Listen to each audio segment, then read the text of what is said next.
Children, tell me why pediatrician and veterinarians have a tougher job to diagnose their patients' illnesses.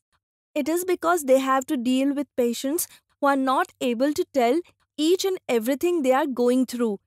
Animals and birds can't speak, and small kids, though they may be able to, are not comfortable with unknown person. Apart from that, they do not understand why they are getting restless. The pediatrician as well as veterinarians has to judge from the symptoms and diagnose their patients. Is the poet really discouraging the youth from becoming vets? No, he is not. The poet tries to make you aware of the difficulties one has to face if he accepts this profession. He wants the youth to think and be patient if he accepts such a challenging profession. If the youth thinks he has patience to handle such career, they should try for it.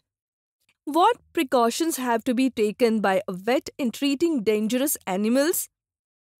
Study the behavior of the species, take precautions against zoonotic disease, wear personal protective equipments, stay alert.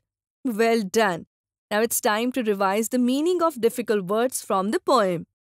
Vet, short form of veterinarian, a doctor for animals and birds.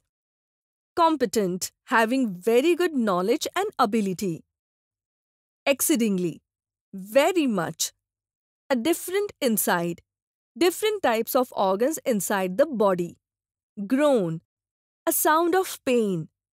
Incredible, unbelievable. Centipede, a small, long, thin creature with many legs. Violent, caused by virus. Stirred, moved. A tiff, a quarrel.